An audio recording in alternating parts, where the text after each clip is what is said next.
Last session तक concepts और conventions किया था हम लोग, ठीक है। सारा कंसेप्ट्स और कन्वेंशंस कवर हो गया। कुछ कुछ बेसिक टर्म्स है before moving into the practical chapters, accounting equation वगैरह, कुछ बेसिक टर्म्स है जो कवर करना जरूरी है, ठीक है। जैसे कि आपने सुना होगा एक्सपेंडिचर। एक्सपेंडिचर का मतलब क्या होता है? खर्चा। एक्सपेंडिचर मतलब खर्चा, आउटफ्लो ऑफ मनी होगा। अब देखो बिजनेस में खर्चा कितने तरीके का होता है। एक्सपेंडिचर्स, एक्सपेंडिचर और एक्सपेंस एक ही हो गए तो क्या? हाँ, एक तरफ से सिनोनिम्स मान लो, इतना दिमाग में स्ट्रेस मत देना। नॉर्मली एक्सपेंस किसको बोला जाता है पता है? एक्सपेंस का मतलब होता है जब आप कोई गुड्स प्रोड्यूस कर रहा होता है या गुड्स बना रहा होता है, बनाने में जो खर्चा लगता है उसको हम लोग एक्सपेंस बोलते हैं। बाकी जितना भी खर्चा है उसको हम लोग एक्सपेंडिचर बोलते हैं। तो expenditure are of three types.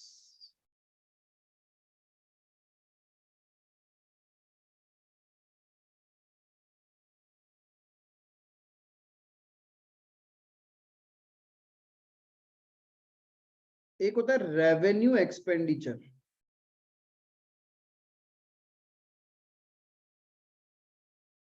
एक होता है अपना कैपिटल एक्सपेंडिचर। जो रेगुलर आपके बिजनेस में खर्चे होते हैं उसको अपन रेवेन्यू एक्सपेंडिचर बोलते हैं। यस, कैपिटल जो लॉन्ग टर्म बेसिस के लिए होगा। रेवेन्यू एक्सपेंडिचर यानी रेकरिंग है। Recurring expenses are termed as revenue expense,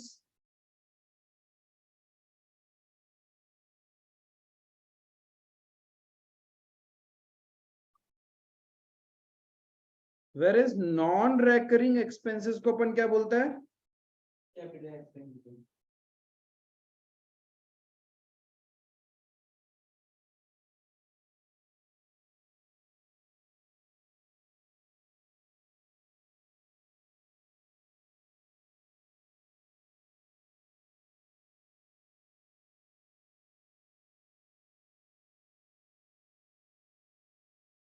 clear है?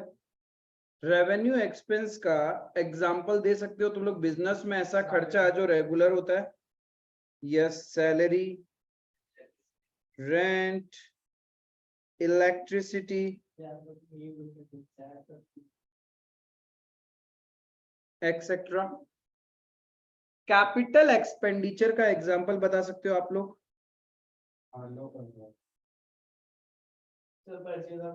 Purchase of asset, correct, purchase of asset है तो खर्चा ही। Purchase of asset is a capital expenditure. Assets में आ गया वो भी सारा। तो बिजनेस में कोई भी एसेट्स खरीदोगे it is known as capital expenditure. फिर एक होता है deferred revenue expenditure. Deferred revenue expenditure, देखो नाम समझना बहुत जरूरी है। डेफर्ड रेवेन्यू एक्सपेंडिचर, इसका मतलब टर्म्स को तोड़ता है, इसको अलग कर दें और इसको अलग कर दूं मैं, है ना? ये एक टर्म बन सकता है revenue expenditure. Deferred revenue expenditure का मतलब क्या है? यानी एक्सपेंडिचर जो रेवेन्यू इन नेचर है बट जिसका बेनिफिट ओवर द पीरियड्स मिलेगा, थोड़ा सा ज्यादा तक मिलेगा, उसको हम लोग बोलते हैं डेफर्ड। ठीक है, लिखना इसके नीचे expenditure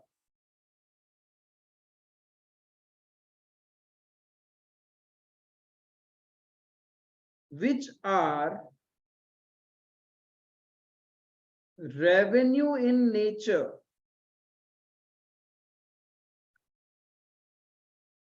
but benefit is likely to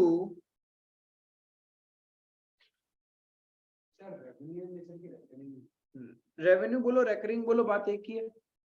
revenue expense को तो रेकरिंग बोलते हैं, रेवेन्यू एक्सपेंस को रेकरिंग बोलते हैं। तो expenditures which are revenue in nature but benefit is likely to be derived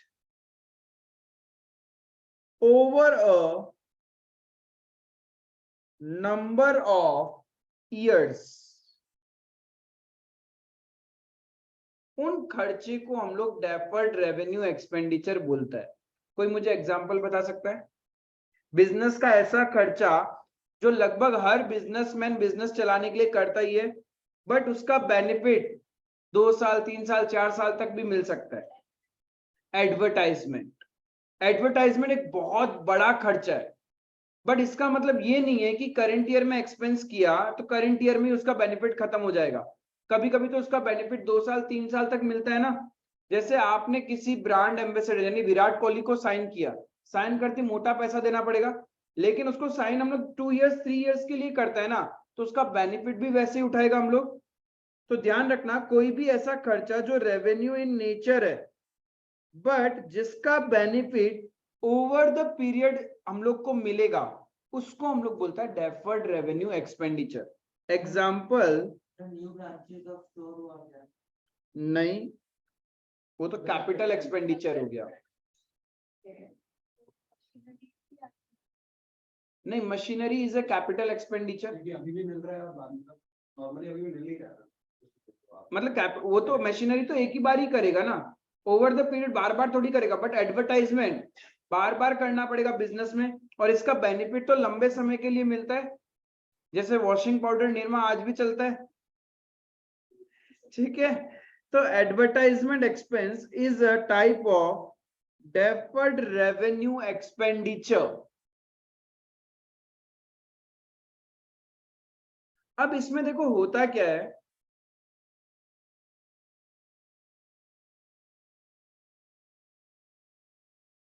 deferred करने का मतलब क्या? डिले करना। डेफर्ड करने का मतलब हम उसे बुक्स में थोड़े टाइम बाद में एक्सपेंस मानेगा, यानी जैसे जैसे बेनिफिट मिलता जाएगा वैसे वैसे हम लोग उसको एक्सपेंस मान लेगा, ठीक है। सपोज तुम लोगों ने क्या किया, advertisement expense made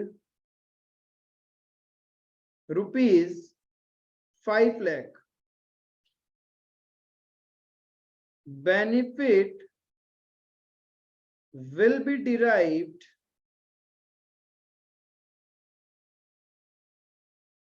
over 5 years।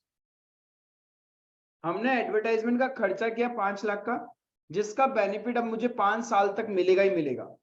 तो बताओ what will be the current year expense?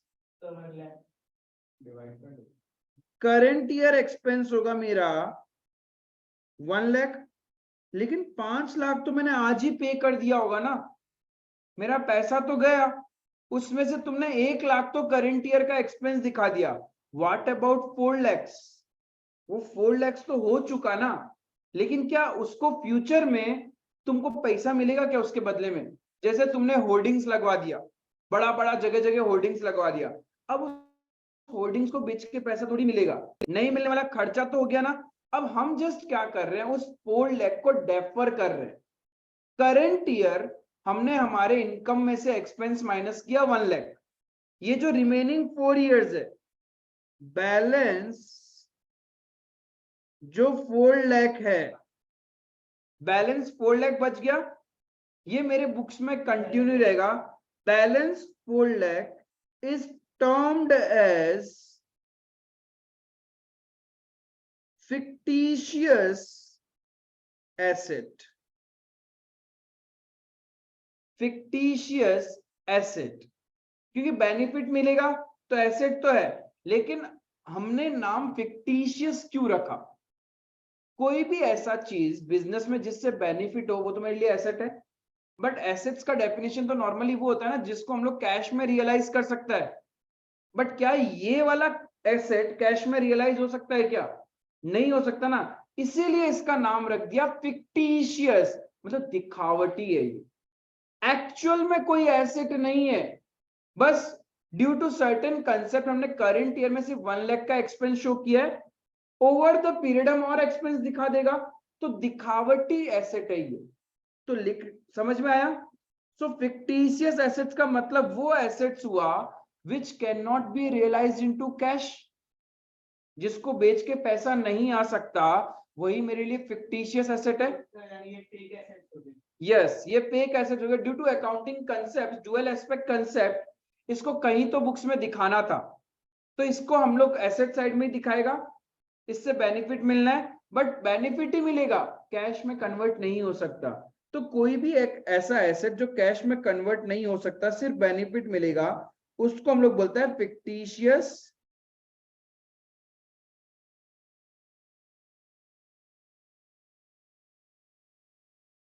those assets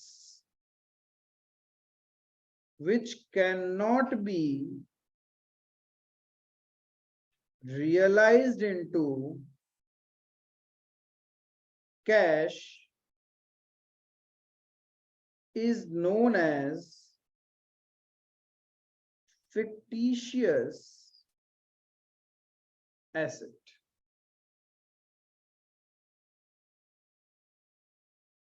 इसमें भी एग्जांपल क्या डालेगा अपन? Advertisement expense, preliminary expenses not written off, etc.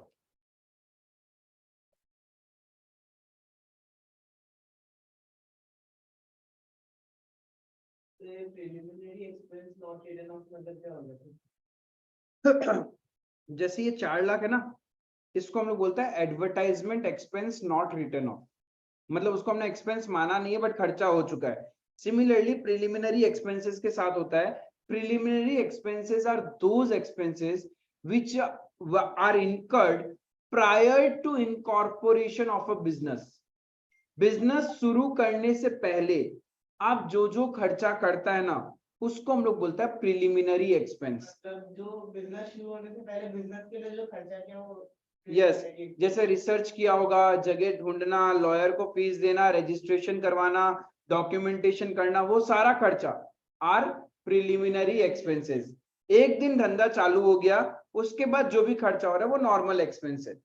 Business start होने से पहले और एंड बिजनेस स्टार्ट करने के लिए जो एक्सपेंस आपने किया है, उसको अपन बोलता है प्रीलिमिनरी एक्सपेंसेस। क्लियर है ये चीज? क्लियर है? What is fictitious assets? क्या होता है फिक्टिशियस एसेट्स? वो एसेट जो कैश में रियलाइज नहीं हो सकता। एक्सपेंडिचर कितना तरीके का है? कौन सा? Revenue, capital, deferred revenue. Revenue खर्चे कौन से खर्चे होते हैं? रेकरिंग है। Example salary, rent, electricity, water expense, mobile bill, कुछ भी। कैपिटल एक्सपेंडिचर क्या होता है? जो लॉन्ग टर्म जो नॉन रेकरिंग है, जो लॉन्ग टर्म बेनिफिट्स के लिए, जैसे परचेज ऑफ फिक्स एसेट्स, उसमें सब कुछ आ गया, फर्नीचर, एसी, पंखा सब आ गया। देन एक होता है डेफर्ड रेवेन्यू एक्सपेंडिचर, मतलब जो खर्चा आज हो गया, जो खर्चा है तो रेवेन्यू टाइप का ही, रेगुलर ही होगा, बट जिसका बेनिफिट ओवर द पीरियड मिलेगा। तो जितना खर्चा हम लोग करंट ईयर में दिखा देगा वो तो करंट ईयर का हो गया, बाकी जो एक्सपेंस हमने नहीं शो किया उसको हम लोग बोलता है फिक्टिशियस एसेट। क्लियर है ये चीज? ड्राइंग्स पता है ड्राइंग्स क्या था? पर्सनल यूज के लिए जो बैंक बिजनेस में निकालते हैं proprietor account. Yes, personal purpose के लिए जब प्रोप्राइटर बिजनेस से कुछ भी लेके जाए, कुछ भी का मतलब है दो ही चीज, गुड्स और कैश, कुछ भी हो सकता है, ठीक है। जब लेके जाता है तो उसको हम लोग बोलता है ड्राइंग्स। बिजनेस के लिए ड्राइंग्स एक्सपेंस है या इनकम है? सब ये ड्राइंग चार है, बट बाद में आएगा सर ये आपका एसेट में हो गया। कैपिटल शाबाश। Drawings is neither an expense nor an income for the firm. Business को क्या मतलब है? तुम लेके जाओगे बिजनेस से, बिजनेस तो तुम्हारा कैपिटल कम कर देगा, तो बिजनेस का तो कोई एक्सपेंस है ना कोई इनकम है वो। क्लियर है? तो drawings is neither an expense nor an income for the firm. Clear है यहां तक? एकदम क्रिस्टल क्लियर है? लिख के रखा है हमने ड्रॉइंग्स पहले। अब एक चीज देखो, एसेट वो है जिससे मेरे पास पैसा आएगा या जो मेरे को बेनिफिट देगा। लाइबिलिटीज वो है जो मेरे लिए हेडेक है, यानी मेरे लिए ऑब्लिगेशन है, मुझे पैसा चुकाना पड़ेगा या सर्विसेज देना पड़ेगा। लेकिन हम बीच में खड़े हैं, पता नहीं है कि वो एसेट होगा या लाइबिलिटी होगा। पैसा देना भी पड़ सकता है और पैसा मिल भी सकता है, नहीं भी देना पड़े, कुछ भी सिनेरियो हो सकता है, मतलब बीच में है। जब एक कॉइन आप हवा में उछाल दो, वैसे देखे तो कॉइन में क्या होगा, या तो हेड या टेल। एक बार जब वो हवा में है तो कुछ भी आ सकता है ना, वो आपके फेवर में भी हो सकता है और आपके अगेंस्ट में भी हो सकता है ना। वो हवा में है, यानी हवा में जब है उसका प्रोबेबिलिटी कुछ भी है। तो एक बात बताओ, जब वो कॉइन हवा में है तब आप उसको बुक्स में रिकॉर्ड कर सकते हो क्या? नहीं। जब तक वो जमीन में गिर के तुमको फाइनल डिसीजन नहीं पता तब तक हम रिकॉर्ड नहीं करेगा ना, राइट? ये जो हवा में है ना, इसी को बोलता है कंटिंजेंट है। ये पता ही नहीं है कि हेड आएगा या टेल आएगा, राइट? कंटिंजेंट है ये, आउटकम नहीं पता है। और आउटकम किसी फ्यूचर इवेंट्स या ट्रांजैक्शन पे डिपेंड कर रहा है। जैसे कि सपोज अब कोई बंदा सट्टा खेल ले इंडिया ऑस्ट्रेलिया के फाइनल में, वर्ल्ड टेस्ट चैंपियनशिप का लेकिन तुमने बोला चलो ऑस्ट्रेलिया में लगाया, लेकिन क्या वो बंदा जीत गया क्या? वो बंदा जीत भी सकता है, हार भी सकता है। ड्रॉ हो गया तो वो कुछ नहीं, हाँ गया। ड्रॉ के लिए भी पैसा लगता है, ड्रॉ में भी पैसा लगा सकते, हाँ ठीक है। अभी अपन हार जीत का ही बात करते हैं, ठीक है ठीक है, प्रैक्टिकल करेगा, मेरे साथ करना। अभी 1 से 5 में जीत गया, कौन जीतता है ठीक है एक काम करो, बीच में टेस्ट का मैच करा तो मतलब वो क्या है, जीत भी सकते हैं, हार भी सकते हैं। वो तो फ्यूचर में पता चलेगा ना, जिस दिन टेस्ट खत्म होगा उसी दिन पता चलेगा। सट्टा तो आज ही खेल लिया। सर कोई सेम टीम में लगाया तब कैसे पैसा मिलेगा? क्या चीज सेम टीम में पैसा? जैसे कि खाली ऑस्ट्रेलिया में लगाया तो? हाँ ऑस्ट्रेलिया में लगाया, सोचो ऑस्ट्रेलिया का जीतने पे लगाया। अब जीता या हारा तो कब पता चलेगा? जिस दिन टेस्ट खत्म होगा उसी दिन पता चलेगा ना। तब तक तो तुम्हारे लिए वो कंटिंजेंट है। जिस दिन रिजल्ट आ जाएगा उस दिन श्योर हो जाएगा तुम कि तुम्हारे पास पैसा आना है या तुम्हारे से पैसा जाना है। सिमिलरली बारिश हो भी सकता है, नहीं भी हो सकता है। जब हो जाएगा तब कंफर्म्ड है, राइट? तो batting, gambling, court case, law suits, suppose तुम्हारी फर्म पे या तुमने किसी और पे केस कर दिया, तो उस केस का आउटकम कब पता चलेगा? जब केस खत्म होगा। अब आउटकम से या तो तुम्हारा फायदा होगा, तुम्हारे पास पैसा आएगा, ऐसा भी हो सकता है तुमको पैसा चुकाना पड़े, लाइबिलिटी भी हो सकता है।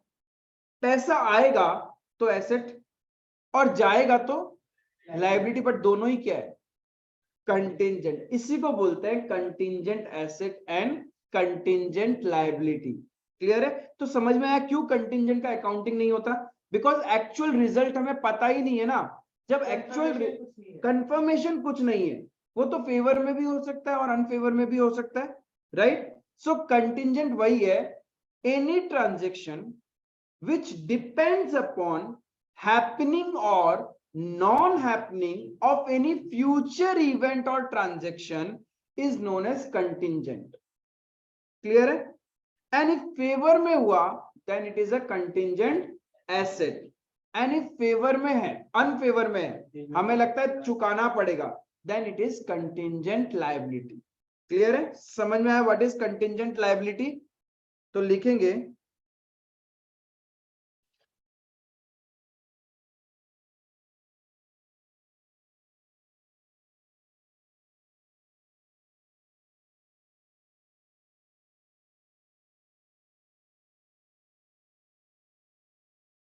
any liability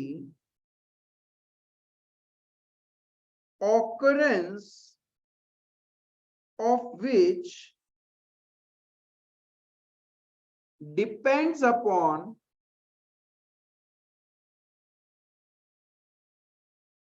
happening or non-happening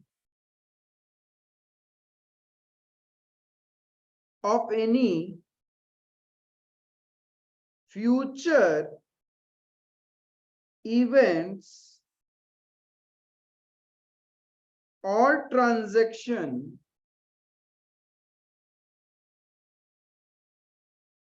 is known as contingent liability. तो ये बताओ क्या कंटिंजेंट लायबिलिटी का अकाउंटिंग होगा क्या? नहीं होगा, पता ही नहीं है. No accounting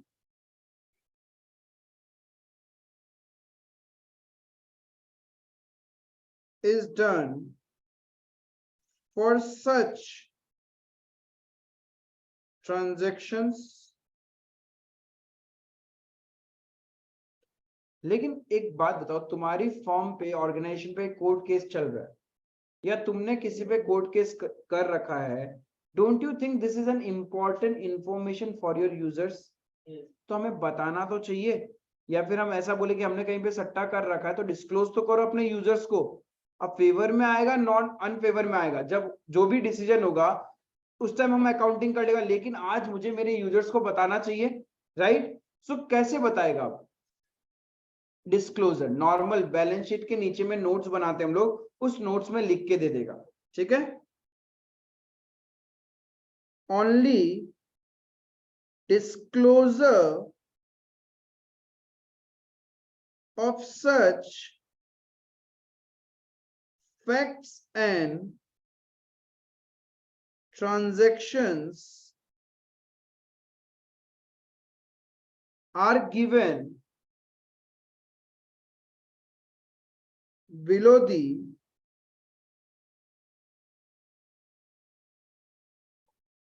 balance sheet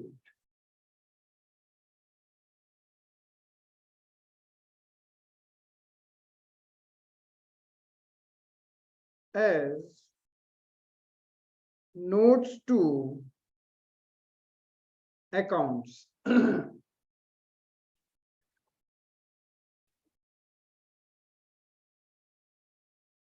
clear है यहां तक?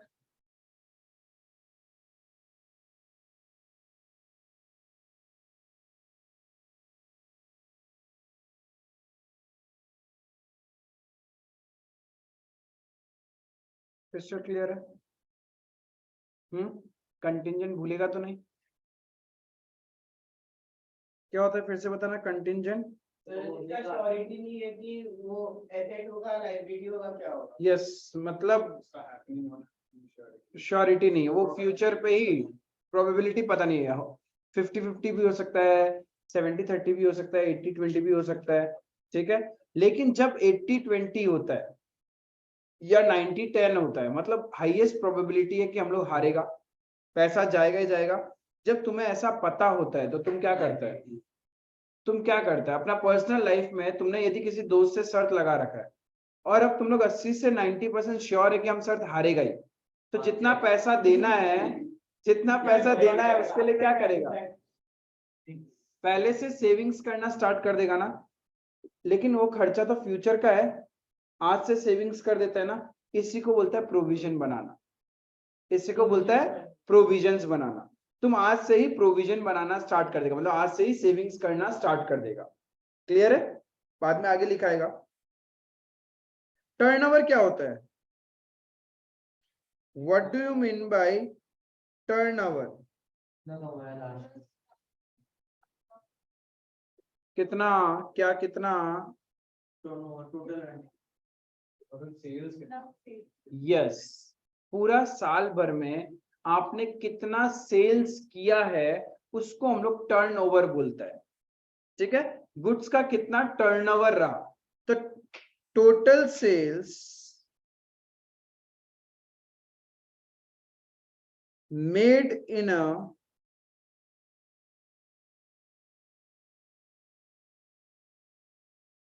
particular period is known as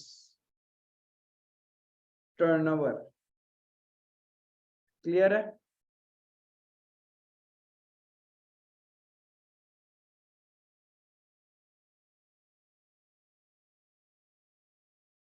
contingent asset उसका उल्टा हो गया, any asset occurrence of which depends upon happening or non happening on contingent. Liability के लिए एसेट डाल दो लाइबिलिटी में क्या होता है, there is a chances of outflow of resources, 60-40 मतलब there is a chances of outflow of resources, मतलब पैसा जाएगा, और एसेट का मतलब है there is a probability of inflow of resources, तो मेरा हो गया कंटिंजेंट एसेट। क्लियर है? लाइफ स्टॉक ई का उतरे कितना स्टॉक होता है क्या है स्टॉक ही होगा कितना रॉ मटेरियल Currently जितना stock है। लाइव क्या होता है आपका स्टॉक लेके आप Ready to sell. Ready to sell देखो मैंने इस वर्ड को दो जगह बांट दिया। Current जितना stock है। लाइफ का मतलब क्या? जिंदा। तो जिंदा गुड्स कोई जिंदा होता है क्या? तो जिंदा तो बिजनेस में यस करेक्ट, उसी को लाइफ स्टॉक बोलते हैं।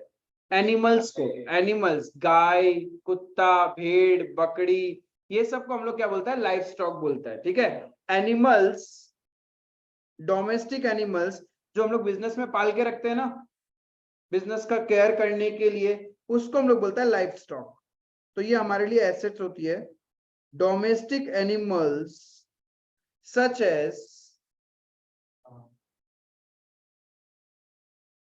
Kettles, horses, dogs, etc. are known as livestock.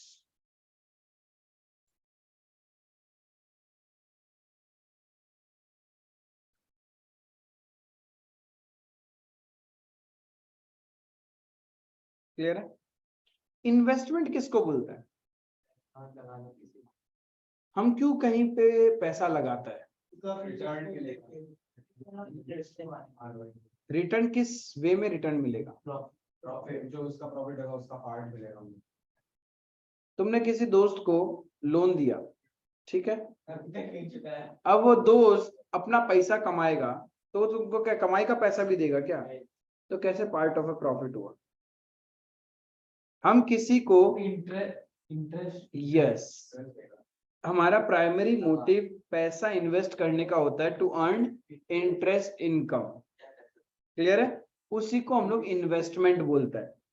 Is it clear? Investment clear है? जब हम हमारे बिजनेस का पैसा कहीं पे भी लगा रहा है, चाहे शेयर में लगाओ, चाहे बॉन्ड्स में लगाओ, चाहे किसी को उधार में दो, वो भी एक तरह से इन्वेस्टमेंट ही है। क्लियर है? बट हमारा प्राइमरी इंटेंशन है टू अर्न इंटरेस्ट। प्रिंसिपल तो चाहिए ही चाहिए, बट जितना समय के लिए वो पैसा हमने लगा रखा है उतना टाइम का इंटरेस्ट भी चाहिए। Is it clear? क्यों? इंटरेस्ट तो मिलेगा ही नहीं, तो ऐसे इंसान को देगा ही नहीं ना। नहीं इन्वेस्टमेंट के हाँ लॉस हो गया। Investment are always risky. दो तरह का इन्वेस्टमेंट होता है, एक सिक्योर्ड इन्वेस्टमेंट और एक अनसिक्योर्ड। सिक्योर्ड मतलब सिक्योरिटी है, पैसा कहीं नहीं डूबेगा बैंक वगैरह में, और अनसिक्योर्ड का मतलब हो गया शेयर मार्केट वगैरह, जहां पे कोई श्योरिटी नहीं है। अब 10 रुपए का चीज 1000 रुपए भी हो सकता है और 10 का 0 भी हो सकता है। क्लियर है? आई होप यहां तक आपको क्लियर है। एक बार गो थ्रू करना, ठीक है? और हमने एक पेज में अभी लास्ट जो 2 सेशन में किया है वो उस पेज में लिख लेता है। लास्ट लिख रखा था drawings, revenue, income, profit, gain. उसके बाद हमने क्या क्या किया बताना? कंसेप्शन कन्वेंशंस किए थे हमने शायद। उसके बाद क्या क्या कंसेप्शन कन्वेंशंस किए हैं? एक तो किया हमने money measurement concept, then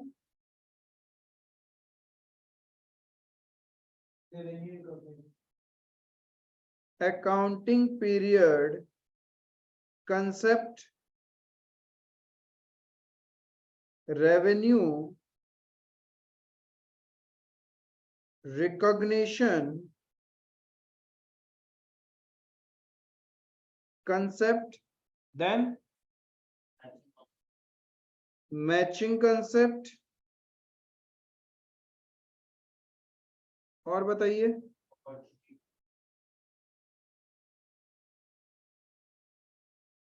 convention of objectivity था, कन्वेंशन ऑफ फुल डिस्क्लोजर,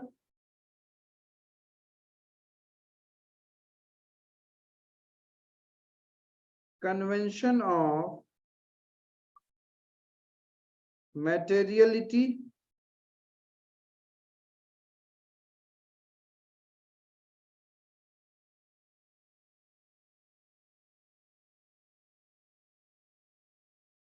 और क्या था objectivity concept,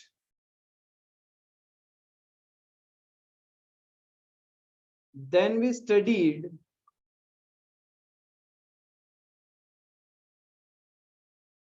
difference between concepts and conventions, कौन से रूल्स है और कौन से गाइडलाइंस है,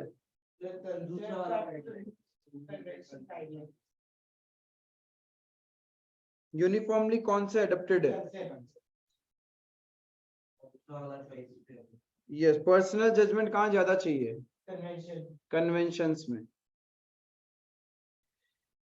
30th में क्या किया हमने,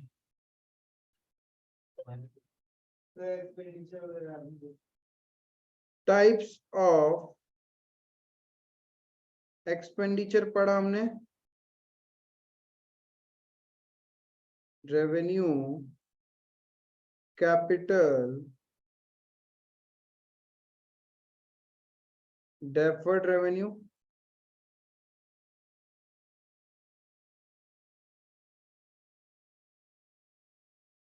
and fictitious asset, उसके बाद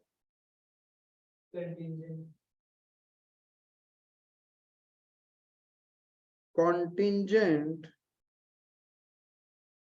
liability, then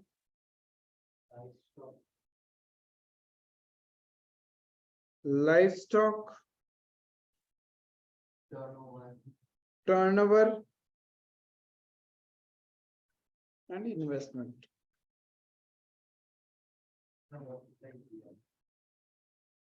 इतना ही किया, राइट इतना सारा क्वेश्चंस थोड़ा सा गो थ्रू करो और देखो किस में डाउट है या रिकॉल नहीं कर पा रहे हो।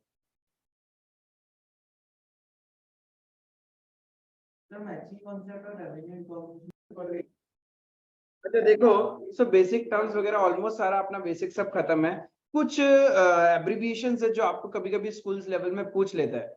क्या हुआ, जब भी अकाउंट्स बन रहा था तो अकाउंटिंग एक कंसेप्ट्स के बेसिस पे चलता है। हमने कंसेप्ट्स देखे, बहुत सारे कन्वेंशंस भी देखे।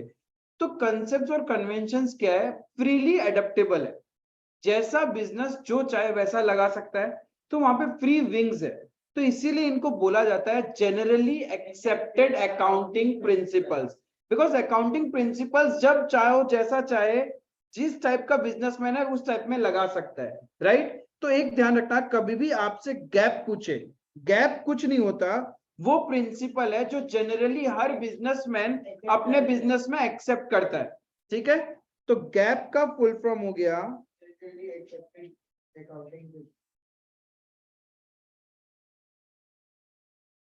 generally accepted accounting principles।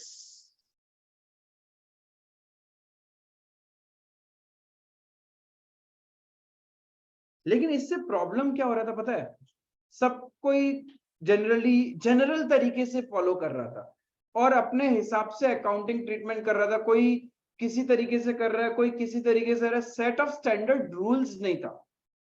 तो अकाउंट्स में जरूरत था सेट ऑफ स्टैंडर्ड रूल्स का। जैसे कि जनरली एक्सेप्टेड प्रिंसिपल में हम लोग जनरली सोसाइटी में रहता है, बट उसके भी सर्टेन रूल्स बनाने पड़े, मर्यादा बनानी पड़ी, सीमा रेखा, लक्ष्मण रेखा खींचनी पड़ी कि जनरली का मतलब कुछ नहीं होता। इसीलिए क्या हुआ, अकाउंट्स में भी नीड था सर्टेन रूल्स का, प्रिंसिपल्स और स्ट्रॉन्ग, जहां पे हम लोग अकाउंटिंग ट्रीटमेंट बता सके कि कोई बिजनेसमैन को नहीं समझ में आए कि अब क्या करना है, तो उसके लिए भी कोई एक रास्ता होना चाहिए।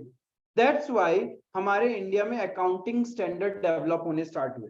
ठीक है, स्टैंडर्ड्स का जरूरत था कि that is the highest benchmark, कि एक बॉडी है, यदि उसने सजेस्ट कर दिया तो आप उस तरीके से कर लो, आपको कोई भी आके कुछ नहीं बोलेगा, लॉ भी कुछ नहीं बोलेगा। That is the final benchmark कि जिस तरीके से आप अपना अकाउंटिंग कर सकता है। बिकॉज गैप तो क्या है, जनरली है, जनरल है, कोई भी फॉलो कर सकता है, बट थोड़ा सा स्टैंडर्ड, जैसे कि स्कूल्स में सभी पढ़ाता है, कॉलेजेस में पढ़ाई होती है, दैट जनरल कि स्कूल कॉलेज तो पढ़ाई होगा, बट उसके एडमिशन क्राइटेरिया के सर्टेन स्टैंडर्ड्स बना दिए गए। Cut off list is one of the type of standard, कि अच्छा परसेंटेज लाएगा तभी अच्छी कॉलेजेस में मिलेगा, कम परसेंटेज वालों को कम उस टाइप का कॉलेज में मिलता है ना। तो वो रूल सेट करने पड़े अकाउंट्स के अंदर में भी, इसके लिए हमें बनाना पड़ा अकाउंटिंग स्टैंडर्ड्स। ठीक है, अब ये अकाउंटिंग स्टैंडर्ड बनाने के लिए इंडिया में एक कमिटी फॉर्म की गई, जो ऑलरेडी फॉरेन के बेसिस पे ही था, जो फॉरेन को रीड करेगा और इंडिया में बनाएगा, उसके सर्टेन मेंबर्स बने। इंडिया में अकाउंटिंग के जो ये प्रिसाइज तरीके हैं, जो फॉर्मेटिंग है, बहुत बाद में आया, बट हमें पता है कि हम लोगों से पहले फॉरेन कंट्रीज हमसे आगे थी। हम लोग तो ऑलरेडी अभी डेवलपिंग नेशन है, लेकिन कुछ कंट्रीज तो ऑलरेडी डेवलप्ड है ना, जैसे यूएस, यूके, इन लोग तो कभी गुलाम थे ही नहीं। तो यानी वहां पे अकाउंटिंग बहुत पहले से सही तरीके से चल रहा है, लंदन वगैरह में। तो वहां पे सर्टेन रूल्स थे, तो उनकी कमिटी की मदद से हमने हमारे सर्टेन एडुकेटेड कमिटीज बनाया और वहां पे उनको मेंबर्स बना दिया और उनको बोला कि आप स्टडी करो, रीड करो, देखो बिजनेसमैन को क्या चाहिए, कहां प्रॉब्लम आता है, कौन से ट्रांजैक्शंस को रिकॉर्ड करने में बिजनेसमैन कंफ्यूज होता है, फिर उसके ऊपर आप पूरा का पूरा एक स्टैंडर्ड बना दो। राइट, तो इसके लिए कमिटी बना IASC, international accounting standard committee. International accounting standard committee. और कमिटी लोग का काम होता है जस्ट रिसर्च करो, स्टडी करो और बता दो आपकी गवर्नमेंट को। इफ गवर्नमेंट को लगता है हाँ ये प्रॉपर रिसर्च स्टडी ठीक है, हमारी कंट्री की नीड है, हमारे ऑर्गेनाइजेशंस को चाहिए, तो उन लोग क्या करेंगे, उसको इंप्लीमेंट कर देंगे। अब इस IASC के मेंबर्स बने, इनके मेंबर्स बने कौन कौन पता है? ऐसे तो बहुत लोग हैं, बट मेजरली आप लोग ध्यान रखना, इंडिया में इसके मेंबर्स बने ICAI। कौन बना? ICAI कौन है ये भाई? Yes, institute of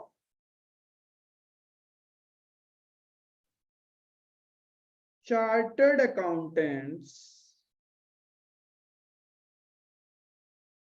of India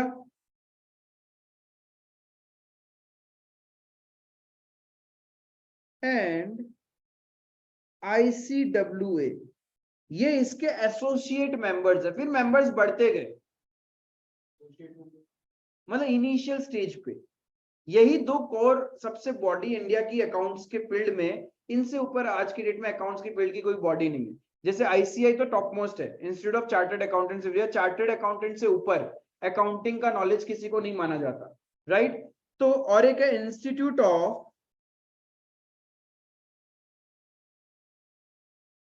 cost works, cost and works accountant of India, जिसको सीएमए भी बोलते हैं इंडिया में, कॉस्ट मैनेजमेंट अकाउंटेंट। जैसे अपने प्रेरणा ट्यूटोरियल्स नाम सुना है? प्रेरणा ट्यूटोरियल्स, वहां पे जो रमेश सर है वो सीएमए है, ठीक है, काफी साल से है, तो वो है सीएमए, कॉस्ट अकाउंटेंट है वो। एंड जो भी सीए आप लोग देखते हो या फिर मैं हूं, तो मेरे को डिग्री किसने दिया है? आईसीआई ने, institute of chartered accountants of India. Clear है? देखो बेसिक नॉलेज। अब ये क्या करते हैं ना, बहुत लंबा चला जाएगा, कब कैसे अकाउंटिंग स्टैंडर्ड फॉर्म हुआ, कुछ नहीं है, मैं मोटा मोटी बताता हूँ। ये कमिटीज लोग क्या करती है, रिसर्च करती है, स्टडी करती है, ठीक है। फिर इनके पास इंडस्ट्री से क्वेरीज आती है कि हम लोग को समझ में नहीं आ रहा है, कैसे करे, क्या प्रेजेंट करे, तब फिर उस सिनेरियो को रिसर्च करती है, फॉरेन कंट्रीज से कंपेयर भी करती है, वहां का भी पढ़ाई करती है कि वहां कैसे हो रहा है। फिर हम लोग हमारे, क्योंकि सारा as it is copy paste नहीं कर सकते, वहां के नॉर्म्स अलग है, रूल्स अलग है, हमारे इंडिया अलग चलता है, तो उन लोग इंडिया के हिसाब से फिर एनालाइज करते हैं, फिर सर्टेन ड्राफ्टिंग करते हैं, ड्राफ्टिंग करके और हायर पढ़े लिखे लोगों के बीच में सर्कुलेट कर दिया जाता है। जैसे कोई पीएचडी होल्डर है, डॉक्टरेट्स है, कॉलेज के बड़े बड़े प्रोफेसर है, नॉलेजेबल पर्सन जो उस सब्जेक्ट को समझते हैं, उस फील्ड से बिलोंग करते हैं, उनको भी दिया जाता है। उनको बोलता है कि आप लोग भी सजेशंस दो हम लोग को कि सब कुछ सही है या नहीं है, इसमें कुछ और चेंजेस करना चाहिए क्या, वो सब सजेशंस आते हैं। फिर कंपाइलेशन होता है, कंपाइलेशन होने के बाद गवर्नमेंट ऑफ इंडिया के पास चला जाता है। गवर्नमेंट ऑफ इंडिया की अलग से एक बॉडी है, वो इसको स्टडी करती है एंड उसको लगता है कि सब कुछ ठीक है, तब फिर वो गवर्नमेंट को बोलती है हाँ ये ठीक है, हम लोग इसको इंडिया में एप्लीकेबल कर सकता है। तो जिस दिन ये हो जाता है उस दिन इंडिया में एक नोटिफिकेशन आता है ऑफिशियल गैजेट में। ऑफिशियल गैजेट बोले तो न्यूज़पेपर में डाल दो, टीवी में दिखा दिया, वो सब कर दिया, ठीक है, तो वो पब्लिश होता है एंड उस दिन से वो रूल्स एप्लीकेबल हो जाती है इंडिया के अंदर। इस तरीके से प्रोसेस चलता है। इसीलिए हमारे पास बना अकाउंटिंग स्टैंडर्ड, इसलिए हमने एक अकाउंटिंग स्टैंडर्ड पढ़ा भी था, accounting standard number 2, valuation of inventory, जिसमें बोला गया closing stock is valued at cost और NRV whichever is lower.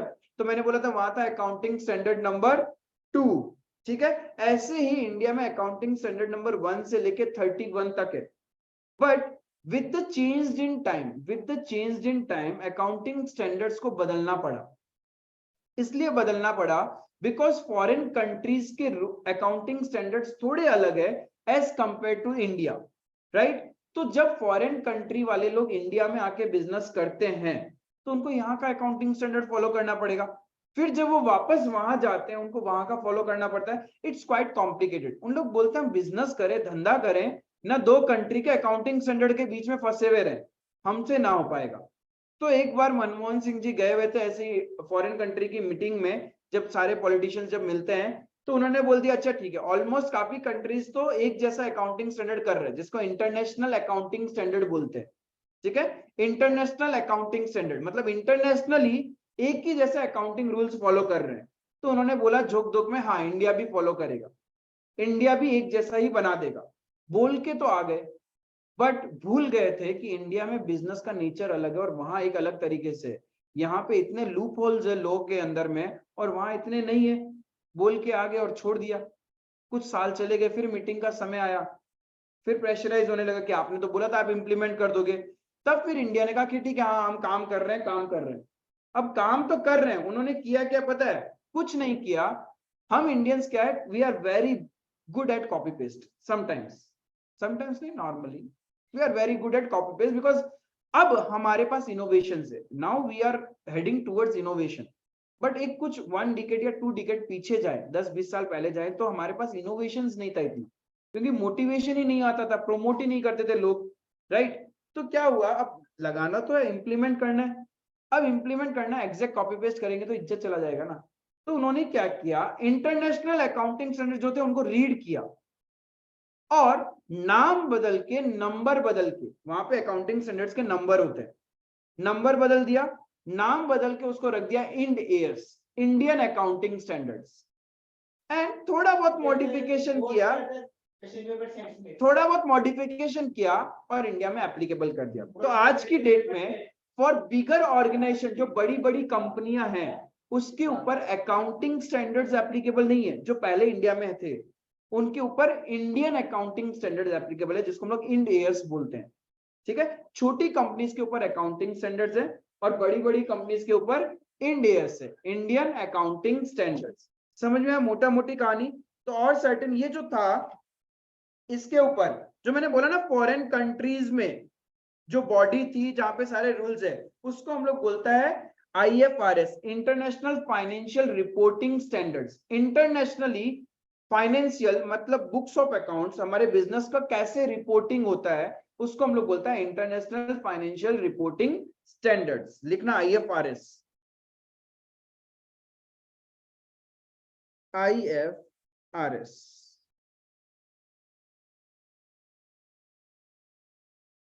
International financial reporting standard.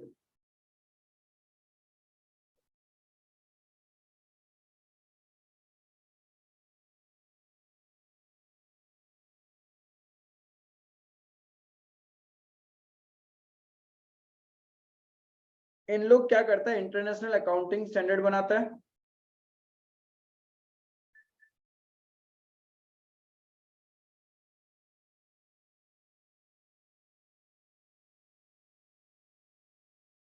और ये कौन बनाता है, एक बोर्ड है।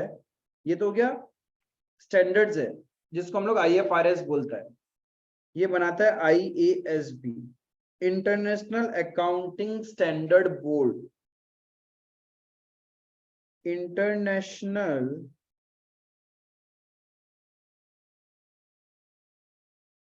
Accounting standard board